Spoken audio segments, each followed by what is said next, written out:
ਅੰਗ ਮਹਾਰਾਜ ਸ਼ੇਰ ਸਿੰਘ ਵਿਸ਼ਨੂੰ ਭਗਵਾਨ ਦੀ ਜੈ। ਸੋ ਅੰਗ ਮਹਾਰਾਜ ਸ਼ੇਰ ਸਿੰਘ ਵਿਸ਼ਨੂੰ ਭਗਵਾਨ ਦੀ ਜੈ। ਸੋ ਅੰਗ ਮਹਾਰਾਜ ਸ਼ੇਰ ਸਿੰਘ ਵਿਸ਼ਨੂੰ ਭਗਵਾਨ ਦੀ ਜੈ। ਸੋ ਅੰਗ ਮਹਾਰਾਜ ਸ਼ੇਰ ਸਿੰਘ ਵਿਸ਼ਨੂੰ ਭਗਵਾਨ ਦੀ ਜੈ। ਸੋ ਅੰਗ ਮਹਾਰਾਜ ਸ਼ੇਰ ਸਿੰਘ ਵਿਸ਼ਨੂੰ ਭਗਵਾਨ ਦੀ ਜੈ। ਸਰਬ ਹੱਸ ਸੰਗਤ ਜੀਓ, ਤੁਸੀਂ ਬਹੁਤ ਵੱਡੇ ਭਾਗਾਂ ਵਾਲੇ ਹੋ ਜੋ ਕਾਲਪੁਰ ਦਾ ਸਤਸੰਗ ਅਟੈਂਡ ਕਰ ਰਹੇ ਹੋ। ਇਹ ਸਮਾਂ ਕਦੀ ਕਦੀ ਆਉਂਦਾ, ਕਦੀ ਕਦੀ ਆਉਂਦਾ ਦਾ ਮਤਲਬ ਇਹ ਹੈ ਕਿ ਇਹ ਸਮਾਂ 994 ਯੁੱਗ ਚੌਂਕੜੀ ਤੋਂ ਬਾਅਦ ਆਉਂਦਾ, ਜਿਹੜਾ ਕਿ ਸਾਲਾਂ ਵਿੱਚ ਗਿਣਿਆ ਜਾਵੇ ਤਾਂ ਇਹ 4 ਅਰਬ 29 ਕਰੋੜ 40 ਲੱਖ 80 ਹਜ਼ਾਰ ਸਾਲ ਬਾਅਦ ਇਹ ਸਮਾਂ ਮੁੜ ਕੇ ਆਉਂਦਾ, ਜਿਹੜਾ ਕਿ ਬਖਸ਼ਣਯੋਗ ਹੈ। ਪਿਛਲੀਆਂ ਭੁੱਲਾਂ ਉਸ ਅਕਾਲ ਪੁਰਖ ਪਰਮਾਤਮਾ ਦੇ ਪ੍ਰਗਟ ਹੋਣ ਤੋਂ ਬਾਅਦ ਜਿੰਨੇ ਵੀ ਯੁਗਾਂ ਯੁਗੰਤਰਾਂ ਵਿੱਚ ਤੁਸੀਂ ਆਪਣੇ ਮਾੜੇ ਕਰਮ ਕੀਤੇ ਹੋਏ ਨੇ, ਭੁੱਲਾਂ ਕੀਤੀਆਂ ਹੋਈਆਂ ਹਨ, ਇਹ ਸਾਰੀਆਂ ਬਖਸ਼ਣਯੋਗ ਨੇ। ਗੱਲ ਮੁਕਾਵਾਂ, ਸਾਰੇ ਯੁੱਗਾਂ ਵਿੱਚੋਂ ਅਖੀਰ ਵਿੱਚ ਕਲਯੁਗ ਆਉਂਦਾ। ਪਹਿਲੇ ਯੁੱਗਾਂ ਵਿੱਚ ਪੀਰ ਪੈਗੰਬਰ ਆਏ, ਆਪਣਾ ਸਮਾਂ ਪੂਰਾ ਕਰਕੇ ਸੱਚਖੰਡ ਚਲੇ ਗਏ। ਸਤਯੁਗ ਵਿੱਚ ਹਰੀ ਓਮ ਦਾ ਜਾਪ ਹੁੰਦਾ ਸੀ। ਤ੍ਰੇਤੇ ਵਿੱਚ ਭਗਵਾਨ ਸ਼੍ਰੀ ਰਾਮ ਜੀ ਆਏ, ਉਹਨਾਂ ਨੇ ਜੋ ਜੋ ਕਾਰਿਆ ਉਸ ਅਕਾਲ ਪੁਰਖ ਪਰਮਾਤਮਾ ਨੇ ਉਹਨੂੰ ਬਖਸ਼ੇ ਹੋਏ ਸੀ। ਇਹ ਜਿਹੜੇ ਵੀ ਪੀਰ ਪੈਗੰਬਰ ਗੁਰੂ ਅਵਤਾਰ ਆਉਂਦੇ ਨੇ, ਇਹ ਅਕਾਲ ਪੁਰਖ ਪਰਮਾਤਮਾ ਦੇ ਹੁਕਮ ਮੁਤਾਬਕ ਆਉਂਦੇ ਨੇ ਅਤੇ ਉੱਥੋਂ ਆਪਣਾ ਕਾਰਿਆ ਕਰਮ ਸਾਰਾ ਫਿਕਸ ਹੋ ਕੇ ਆਉਂਦਾ। ਭਗਵਾਨ ਸ਼੍ਰੀ ਰਾਮ ਜੀ ਨੇ ਰਾਵਣ ਦਾ ਵੱਧ ਕੀਤਾ ਅਤੇ ਜਾਪ ਦਿੱਤਾ ਜੈ ਸਿਆ ਰਾਮ, ਰਮਾਇਣ ਦੀ ਬਾਣੀ ਲਿਖਾਈ। ਜਦੋਂ ਉਹਨਾਂ ਦਾ ਸਮਾਂ ਹੋਇਆ ਪੂਰਾ ਅਤੇ ਉਹ ਸੱਚਖੰਡ ਚਲੇ ਗਏ। ਫਿਰ ਕੀ ਹੋਇਆ, ਤ੍ਰੇਤਾ ਤੋਂ ਬਾਅਦ ਦੁਆਪਰ ਯੁੱਗ ਆਇਆ, ਭਗਵਾਨ ਸ਼੍ਰੀ ਕ੍ਰਿਸ਼ਨ ਜੀ ਆਏ, ਉਹਨਾਂ ਨੇ ਕੰਸ ਦਾ ਵੱਧ ਕੀਤਾ, ਮਹਾਭਾਰਤ ਦਾ ਯੁੱਧ ਕਰਾਇਆ, ਜਿਹਦੇ 'ਚ 9 ਸੋਹਣੀਆਂ ਫੌਜ ਦੀ ਖਾਤਮਾ ਹੋਇਆ। ਇਹ ਵੀ ਸਾਰਾ ਅਕਾਲ ਪੁਰਖ ਪਰਮਾਤਮਾ ਦੇ ਹੁਕਮ ਮੁਤਾਬਕ ਕਰਕੇ ਉਹ ਵੀ ਸੱਚਖੰਡ ਚਲੇ ਗਏ ਕਿ ਬਦਕ ਨੇ ਜਦੋਂ ਪੈਰ 'ਚ ਤੀਰ ਮਾਰਿਆ ਪਦਮ ਸਮਝ ਕੇ, ਅਤੇ ਉਹ ਉਹਨਾਂ ਦੇ ਸੱਚਖੰਡ ਜਾਣ ਦਾ ਕਾਰਨ ਬਣਿਆ।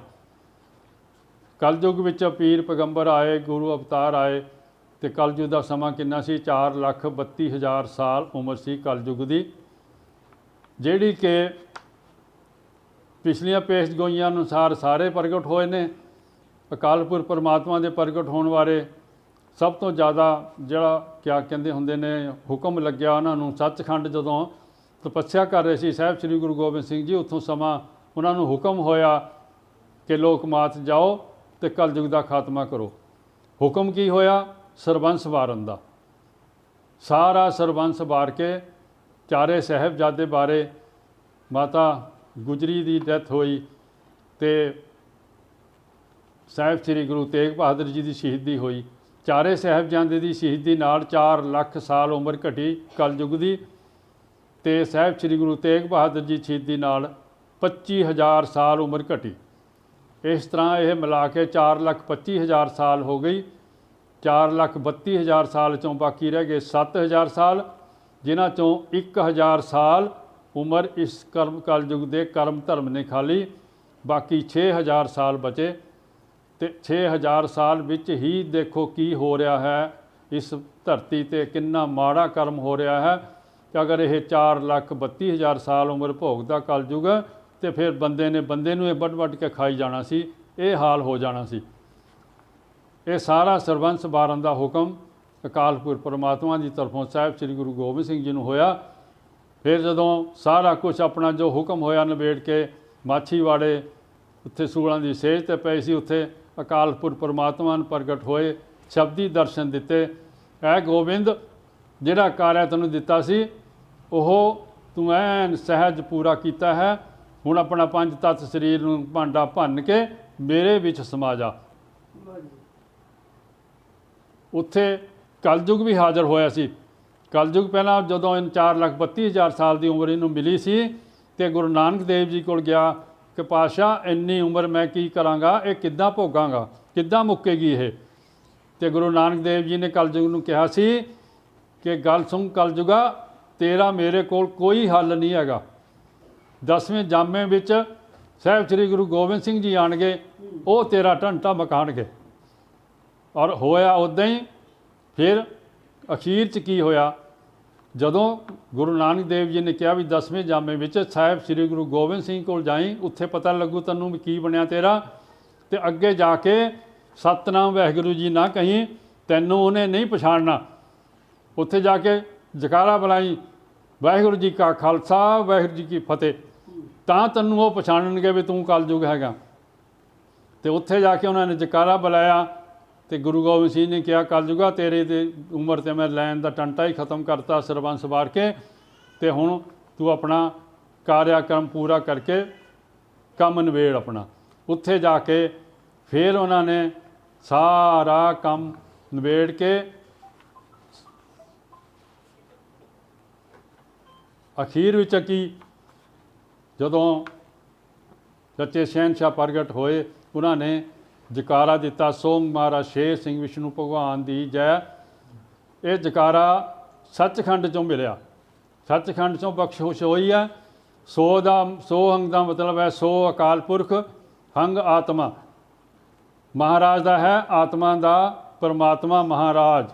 ਸ਼ੇਰ ਸਿੰਘ ਕਿਸੇ ਵਿਅਕਤੀਗਤ ਦਾ ਨਾਂ ਨਹੀਂ ਹੈ, ਇਹ ਹੈ ਸਮਰੱਥ ਤਾਕਤ, ਸਾਰੀ ਸ੍ਰਿਸ਼ਟੀ ਨੂੰ ਭੈ ਦੇਣ ਵਾਲੀ ਤਾਕਤ, ਸਾਰੀ ਸ੍ਰਿਸ਼ਟੀ ਨੂੰ ਆਪਣੇ ਹੱਕ 'ਚ ਰੱਖਣ ਵਾਲੀ ਤਾਕਤ।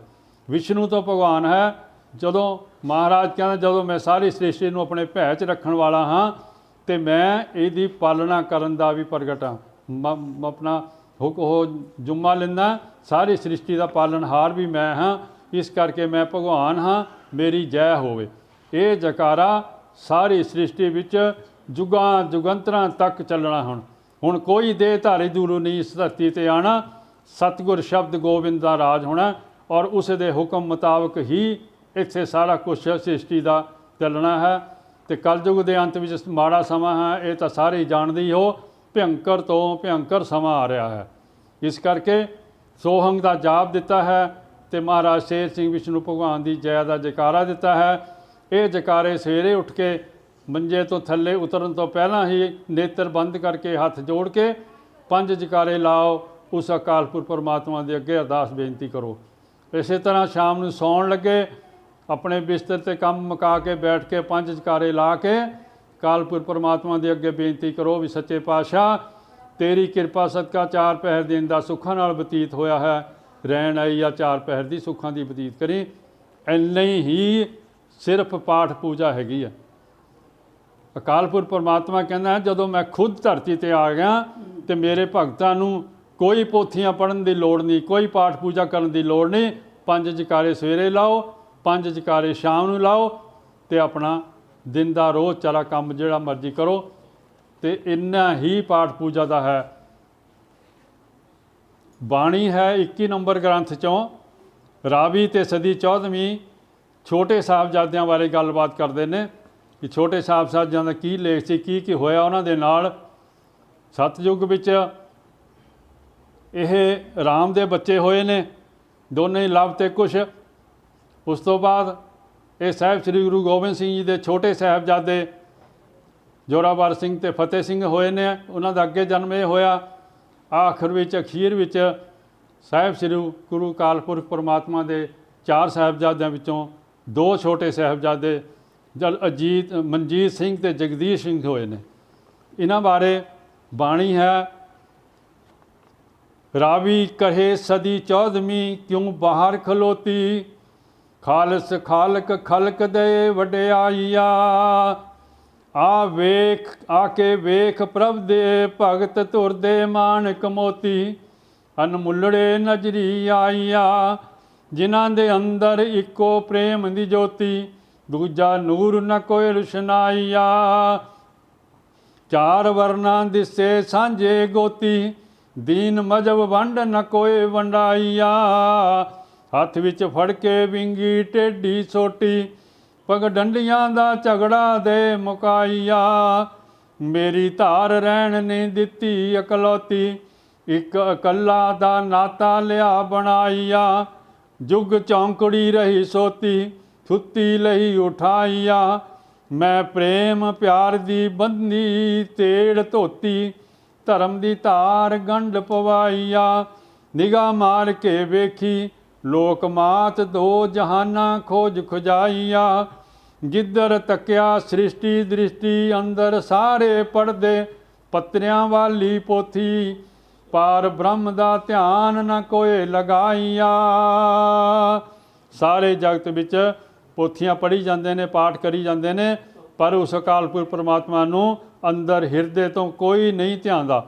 ਜਿਹੜਾ ਸੋਹੰਗ ਦਾ ਜਾਪ ਹੈ ਇਹ ਹਿਰਦੇ ਵਿੱਚ ਧਿਆਣਾ ਬਣਦਾ ਹੈ।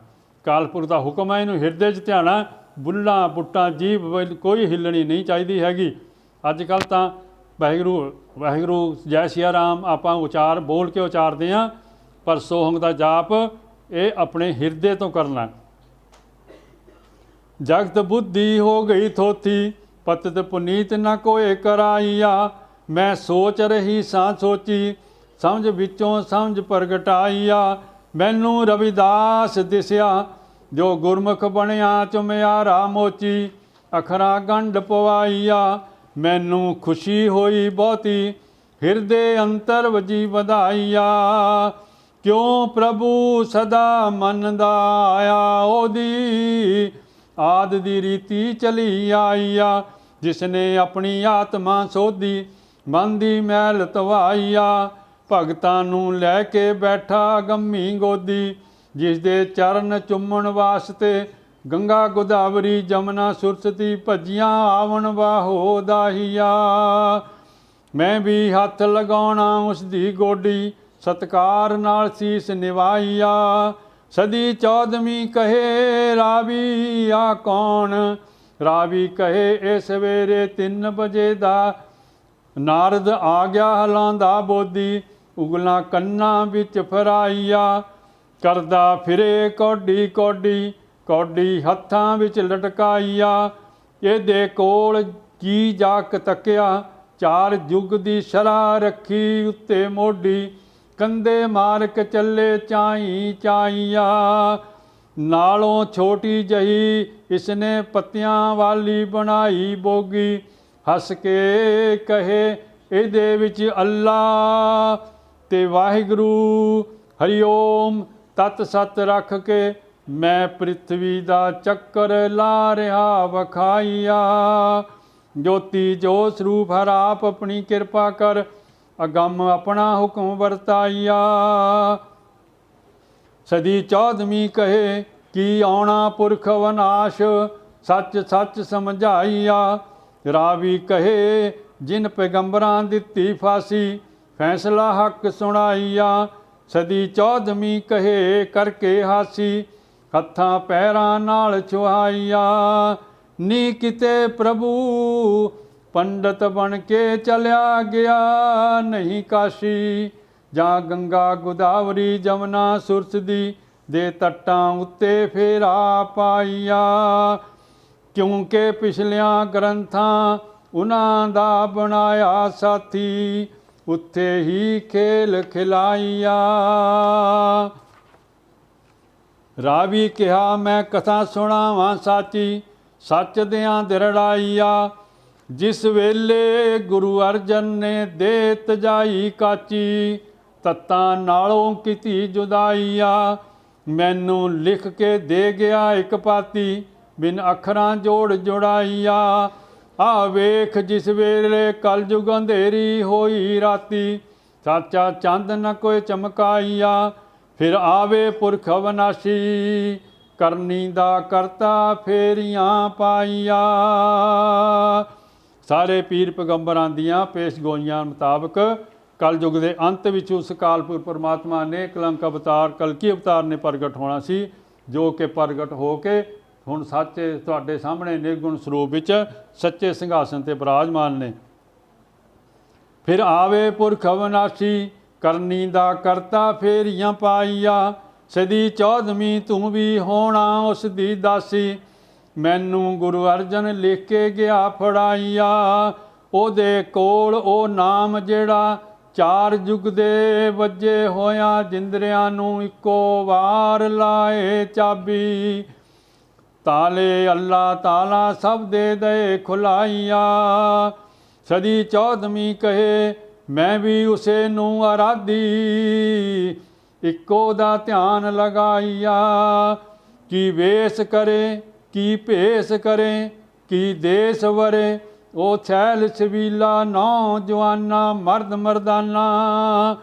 ਰਾਵੀ ਕਿਹਾ ਮੇਰੇ ਪਿਆਰ ਵਿੱਚ ਉਹ ਨੂਰ ਨਰਾਨਾ, ਪੰਜਾਬੀ ਪੰਜਾਂ ਦਾ ਮਾਲਕ ਨਜ਼ਰੀ ਆਈਆ। ਜਿਸ ਨੇ ਚਿੰਤਾ ਸਰਬ ਗਵਾਉਣੀ ਸਾਡੀ, ਦੁੱਖ ਰਹੇ ਨਾ ਰਾਈਆ। ਸਾਰਿਆਂ ਨੂੰ ਕਰ ਦੇਣਾ ਆਂਢੀ ਗੁਆਂਢੀ। ਜਦੋਂ ਕਲਯੁਗ ਦਾ ਖਾਤਮਾ ਹੋਣ ਤੋਂ ਬਾਅਦ ਸਤਿਯੁਗ ਲੱਗਣਾ ਹੈ, ਫਿਰ ਜਿੰਨੇ ਗੁਰਸਿੱਖ ਨੇ ਜੋ ਵੀ ਉਸ ਅਕਾਲ ਪੁਰਖ ਦਾ ਈਨ ਮੰਨ ਕੇ ਉਹਦੇ 5 ਜਕਾਰੇ ਲਾ ਕੇ ਉਹਦੇ ਹੋਣਗੇ, ਉਹ ਸਾਰੇ ਭੈਣ ਭਾਈ ਦੀ ਤਰ੍ਹਾਂ ਰਹਿਣਗੇ। ਸਾਰਾ ਸਮਾਜ ਵਿੱਚੋਂ ਦਵੇਈ ਦੁਆਇਸ਼, ਜੋ ਈਰਖਾ, ਇੱਕ ਦੂਏ ਨਾਲ ਲੜਦੀ ਲੜਾਈ ਝਗੜਾ, ਦੀਨ ਮਜ਼ਹਬ ਜਾਤ ਪਾਤ ਸਭ ਖਤਮ ਹੋ ਜਾਣੀਆਂ। ਸਿਰਫ ਜਾਤ ਕੀ ਹੋਣੀਆਂ, ਇੱਕੋ ਗੁਰਸਿੱਖ ਦੀ।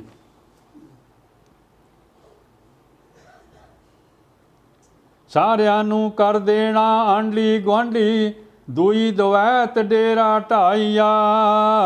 ਇੱਕੋ ਨਾਮ ਨਿਧਾਨ ਦੇਵੇ ਧੁਰਦਾ ਪੰਡਤ, ਬਣ ਕੇ ਬੋਧ ਆਗਾਦੀ ਸ਼ਬਦ ਸੰਦੇਸ਼ਾ ਇੱਕ ਸੁਣਾਈਆ।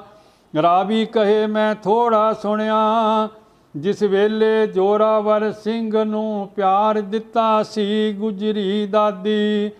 ਮਸਤਕ ਚੁੰਮ ਕੇ ਪਿੱਠ ਥਾਪੀ ਦਿੱਤੀ ਲਗਾਈਆ। ਬੱਚਿਓ ਅੱਜ ਖੁਸ਼ੀ, ਅੱਜ ਬੱਚਿਓ ਮੈਨੂੰ ਅੱਜ ਖੁਸ਼ੀ, ਮੈਂ ਬਿਨਾ ਗੋਬਿੰਦ ਤੋਂ। ਇਹ ਗੱਲ ਕਿੱਥੇ ਦੀ ਆ? ਜਦੋਂ ਨੀਹਾਂ ਵਿੱਚ ਚਨਾਏ ਜਾਂਦੇ ਸੀ ਛੋਟੇ ਸਾਹਿਬਜ਼ਾਦੇ, ਠੰਡੇ ਬੁਰਜ ਵਿੱਚ ਮਾਤਾ ਗੁਜਰੀ ਕੋਲ ਬੈਠੇ ਸੀ, ਉੱਥੇ ਦੱਸ ਰਹੀ ਹੈ ਕਿ ਮੈਂ ਗੋਬਿੰਦ ਤੋਂ ਬਿਨਾਂ ਲਾੜੀ ਮੌਤ ਨੂੰ ਵਿਆਹ ਦਿੱਤੇ ਨੇ ਔਰ ਨੀਹਾਂ ਵਿੱਚ ਚਣਾ ਦਿੱਤੇ ਨੇ। ਬੱਚਿਓ ਮੈਨੂੰ ਅੱਜ ਖੁਸ਼ੀ, ਮੈਂ ਬਿਨਾਂ ਗੋਬਿੰਦ ਤੋਂ ਤੁਹਾਡੀ ਕੀਤੀ ਸ਼ਾਦੀ, ਲਾੜੀ ਮੌਤ ਨਾਲ ਪਰਨਾਈਆ।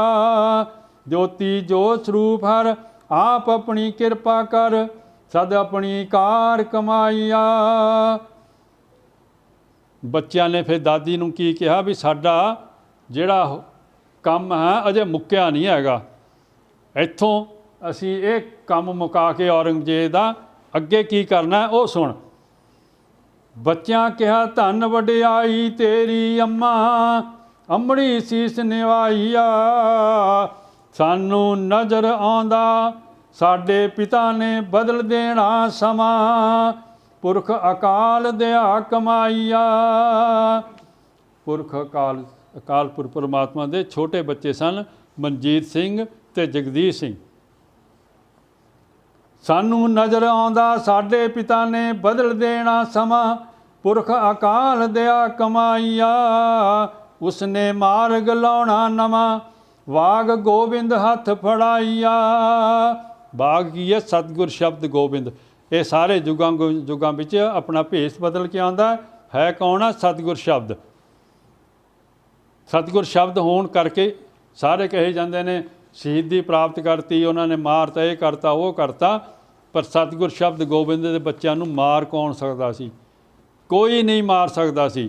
ਇਹ ਜੋ ਭਾਣਾ ਵਰਤਿਆ ਹੈ ਇਹ ਸਾਰਾ ਅਕਾਲ ਪੁਰਖ ਦੇ ਹੁਕਮ ਮੁਤਾਬਕ ਵਰਤਿਆ ਹੈ। ਉਹਨਾਂ ਦੀ ਸ਼ਹੀਦੀਆਂ ਦੇ ਨਾਲ ਹੀ ਕਲਯੁਗ ਦੀ ਉਮਰ ਦਾ ਖਾਤਮਾ ਹੋਣਾ ਸੀ। ਕੀ ਭਰੋਸਾ ਜਗਤ ਵਾਲਿਆਂ ਦਵਾਂ, ਜੋ ਆਇਆ ਸੋ ਚਲ ਜਾਈਆ। ਧੰਨ ਭਾਗ ਜੇ ਧਰਮ ਦੀ ਖਾਤਰ ਸਾਡਾ ਲੱਗੇ ਚੰਮਾ। ਸਾਹਿਬਜ਼ਾਦੇ ਕੀ ਕਹਿੰਦੇ ਨੇ? ਧੰਨ ਭਾਗ ਅੰਮਾ ਜੇ ਸਾਡਾ ਸਮਾਂ ਧਰਮ ਦੀ ਖਾਤਰ ਲੱਗੇ। ਧੰਨ ਭਾਗ ਜੇ ਧਰਮ ਦੀ ਖਾਤਰ ਸਾਡਾ ਲੱਗੇ ਚੰਮਾ। ਹੇਤ ਗੋ ਗੁਰਮੁਖਾਂ ਵਾਲਾ ਤੋੜ ਨਿਭਾਈਆ। ਸਾਨੂੰ ਨਾ ਕੋਈ ਖੁਸ਼ੀ ਤੇ ਨਾ ਕੋਈ ਗਮਾ, ਕਿਉਂ ਪ੍ਰਭ ਨਾਲ ਮਿਲ ਕੇ ਅਸੀਂ ਖੁਸ਼ੀ ਗਮ ਦੋਵੇਂ ਦਿੱਤੇ ਤਜਾਈਆ। ਉਸ ਅਕਾਲ ਪੁਰਖ ਦੇ ਚਰਨੀ ਲੱਗ ਕੇ ਨਾ ਸਾਨੂੰ ਕੋਈ ਖੁਸ਼ੀ ਹੁੰਦੀ ਹੈ, ਨਾ ਸਾਨੂੰ ਕੋਈ ਗਮ ਹੁੰਦਾ ਹੈ। ਫਿਰ ਦੋਹਾਂ ਨੇ ਆਪਣੇ ਹੱਥ ਰੱਖ ਕੇ ਉੱਤੇ ਕੰਨਾਂ ਥੋੜੇ ਬਾਹਰ ਨੂੰ ਖਿਚਾਈਆ। ਗੁੱਸੇ ਵਿੱਚ ਆਣ ਕੇ ਕਿਹਾ ਵੇਖੀ, ਕੀ ਕਿਹਾ ਉਹਨਾਂ ਨੇ? ਆਪਣੇ ਮਨ ਨੂੰ ਕਿਹਾ, ਇਹ ਮਨਾ ਕਿਤੇ ਡੋਲ ਨਾ ਜਾਈ। ਗੁੱਸੇ ਵਿੱਚ ਆਣ ਕੇ ਕਿਹਾ ਵੇਖੀ, ਕਿਤੇ ਸਾਡੇ ਅੰਦਰੋਂ ਡੋਲ ਨਾ ਜਾਈ ਸਾਡਿਆ ਮਨਾ। ਮਨ ਕਲਪਨਾ ਵਿੱਚ ਹਲਕਾਈਆ, ਕਿਉਂਕਿ ਗੁਰੂ ਅਰਜਨ ਨੇ ਲਿਖ ਕੇ 1430 ਪੰਨਾ ਨਾਨਕ ਮੋਹਰ ਦਿੱਤੀ ਲਗਾਈਆ। ਗੋਬਿੰਦ ਦੇ ਹਿੱਸੇ ਆਇਆ ਇੱਕੋ ਕੰਨਾ। ਕੰਨੇ ਦੀ ਬਾਣੀ ਅਲੱਗ ਆ, 3.5 ਇੰਚ ਚੌੜਾ ਇਹ ਬਾਣੀ ਅੱਡ ਹੈਗੀ ਆ, ਜਿਹੜੀ ਬਾਅਦ ਵਿੱਚ ਸੁਣਾਈ ਜਾਵੇ ਕਿਸੇ ਵੱਲੋਂ। ਕਿਉਂਕਿ ਗੁਰੂ ਅਰਜਨ ਨੇ ਲਿਖ ਕੇ 1430 ਅੰਕ ਪੰਨਾ ਨਾਨਕ ਮੋਹਰ ਦਿੱਤੀ ਲਗਾਈਆ। ਗੋਬਿੰਦ ਦੇ ਹਿੱਸੇ ਆਇਆ ਇੱਕੋ ਕੰਨਾ, ਜਿਸ ਕੰਨੇ ਦੀ ਸਮਝ ਕਿਸੇ ਨਾ ਪਾਈਆ। ਜਿਸ ਨੇ ਦੀਨ ਮਜ਼ਹਬ ਦਾ ਤੋੜਨਾ ਬੰਨਾ, ਹੱਦ ਹਦੂਦ ਦੇਣੀ ਗਵਾਈਆ। ਭਗਤ ਸੁਹੇਲੇ ਵਸਦੇ ਵੇਖ ਕੇ ਛੱਪਰ ਛੰਨਾ, ਆਪਣੀ ਗੋਦ ਲੈਣੇ ਬਿਠਾਈਆ। ਜੋਤੀ ਜੋ ਸਰੂਪ ਹਰ ਆਪ ਆਪਣੀ ਕਿਰਪਾ ਕਰ, ਸਦ ਆਪਣੀ ਦਇਆ ਕਮਾਈਆ। ਇੰਨੀ ਕੁ ਬਾਣੀ ਪਰਿਵਾਰ ਕਰਨੀ ਜੀ। ਪੜ੍ਹਦੇ ਸਮੇਂ ਅੱਖਰ ਵਾਧਾ ਘਾਟਾ ਭੁੱਲ ਚੁੱਕ ਹੋ ਗਈ ਹੋਵੇ, ਅਣਜਾਣ ਬੱਚਾ ਜਾਣ ਕੇ ਮਾਫ਼ ਕਰਨਾ, ਅੱਗੇ ਨੂੰ ਸਮੱਤ ਬਖਸ਼ਣੀ, ਕਿਰਪਾ ਕਰਨੀ, ਕਿਰਪਾ ਕਰਨੀ, ਕਿਰਪਾ ਕਰਨੀ। ਸੋਹੰਗ ਮਹਾਰਾਜ ਸ਼ੇਰ ਸਿੰਘ ਵਿਸ਼ਨੂੰ ਭਗਵਾਨ ਦੀ ਜੈ। ਸੋਹੰਗ ਮਹਾਰਾਜ ਸ਼ੇਰ ਸਿੰਘ ਵਿਸ਼ਨੂੰ ਭਗਵਾਨ ਦੀ ਜੈ। ਸੋਹੰਗ ਮਹਾਰਾਜ ਸ਼ੇਰ ਸਿੰਘ ਵਿਸ਼ਨੂੰ ਭਗਵਾਨ ਦੀ ਜੈ।